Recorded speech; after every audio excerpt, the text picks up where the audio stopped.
Okay, so I am here with Tony Hughes Sensei, who is the founder of Sankawa Kendo Dojo, where I started Kendo. So Sensei, thank you so much for being Thank here you. It's today, my and pleasure. thank you for chatting to me. So I want to start off by asking, it's been about 6 years since you've been back in South Africa, and how is it to be back after so many years? Well, it's been wonderful to be back. It's a very brief trip this time, unfortunately. But yeah, it's just a great atmosphere to train in for myself also. I'm really happy to be a part of this event. And we're super happy to have you here, me especially, because I started Kendo more or less as you were leaving the country, Right, so I didn't get a chance to train with you. So Right. I'm super excited that we're getting this time together. Yeah, great. So I want to ask you a little bit about how you came to be in South Africa in the first place, because you're from Liverpool originally, is that That's right, correct? yes. So how did you end up here? 1982 in the UK, it wasn't a great time for industry. I was in the construction industry. I thought I'd give South Africa a shot for 6 months, and 37 years later I was still there. Wow, that's Yeah. amazing. Yeah. And then, so you arrived here in 1982? That's correct. And then when did you sort of start to form the idea of Sankawa, and then when did Sankawa actually come about? Well, I've been training in Kendo for perhaps 10 or 12 years, and it was eventually when I passed Yondan, I was given the opportunity when a rival group of people asked if I would go and spend some time at the dojo, which I did, and from there they asked me if I'd perhaps spend a lot more time with them, and I decided then it was the right time for me to leave the dojo that I'd been practicing in full time, and help these people grow in the martial arts of Kendo. From there, we found a few premises where we could train, and it got to that stage where I felt it could work, and now we needed a name, and the name was derived from the area where I lived in the Val Triangle, Sankawa, meaning 3 rivers, which was pretty close to where I lived. And at that time, there was myself and my 2 sons also training. So there were 3 of us. Oh, wow. So the stars aligned. It was Sankawa it was going to be, you know. And I'm grateful that the name has stuck. That's amazing.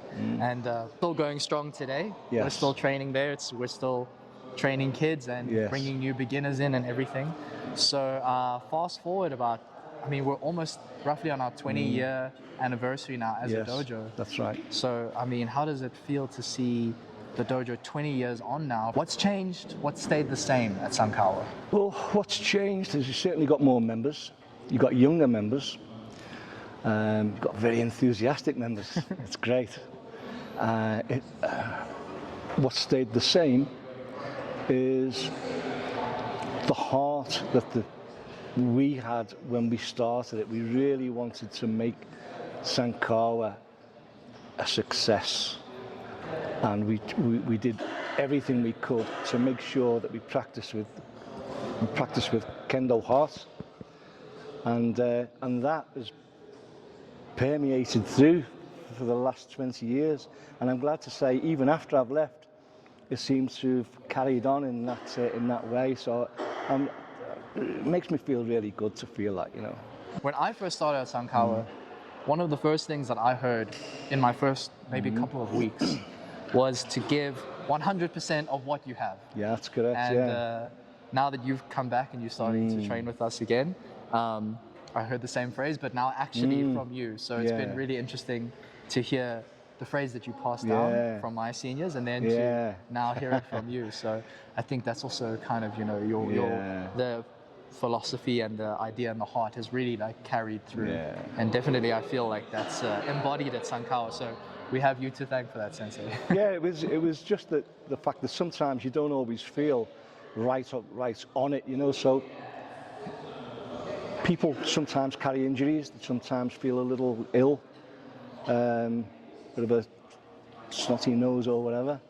If you've only got 20%, give 100% of that 20%, and you can't ask for more than that, you know. Absolutely. So that's where that philosophy came from. And so I've heard stories about how you had to drive an hour to Sankawa every time you needed to train. That's correct, yeah. Even now where you're staying, you don't have a nearby dojo, you're still driving, would you say about an hour, or how far is it? Maybe an hour and a half. I think that this kind of challenge of just getting to the dojo can often cause people not to go to training. So what are your tips? Because I feel like you're the best person to ask. How do you keep going to the dojo? You've got an hour's drive, got an hour and a half. You know, some people in other parts of the world, they've got an hour train or 2 hour train just to get to the dojo. So, I mean, how can people keep going with this challenge in front of them?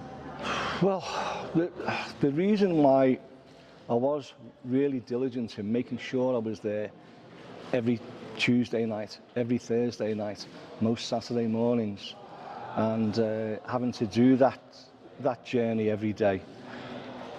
It wasn't so much to improve my kendo.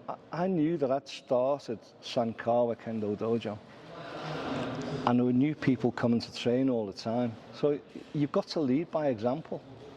And if you're not going to be present, why should they come? You know, and the people that perhaps even more advanced, they need somebody to fight against in order to bring their kendo on. So it was more like knowing that people were relying on me to be there that drove me on to do it.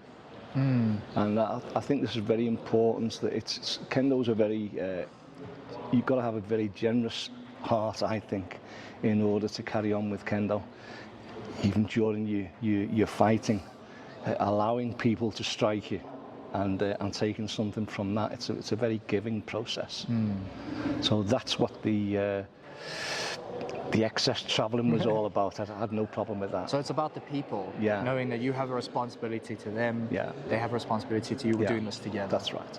That's amazing. So you said something this week while we've been training, which I really really resonated with me. And you've said it a few times during the Keikos, and you said that you need to sweat the small stuff. We're talking about the left heel, our basics and our fundamentals. Could you tell me a little bit more about this?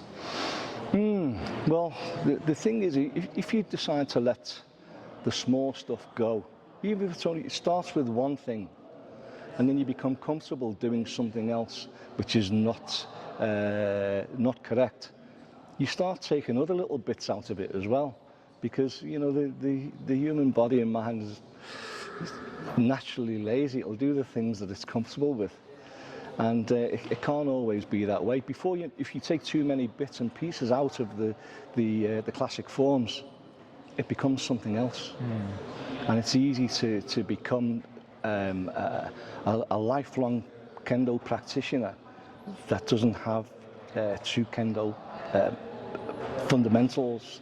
It doesn't look good, and you find that out once you start taking your higher dan grades. It'll work for so long and then it stops. You have to go back to the fundamentals anyway. So that's what it's about. You fix it at the beginning, it's much easier. So the footwork and the suburi, we need to make sure that we are on top of it. We're not being lax in our form. Absolutely, it's so important. You know, I've said a little bit earlier, we all rush through the preliminaries, all the suburi, so we can get to all the great stuff. At the end, we all want to fight, we all want to challenge our partners with a sword. But it's very difficult to really improve your kendo if you rush through the important stuff to get there. Then you hit a wall then. I just want to thank you so much for your time, and I'm looking forward to the rest of the seminar. And thank you so much, Sensei. Thank you so much. I really enjoyed myself. Thank you. Cheers.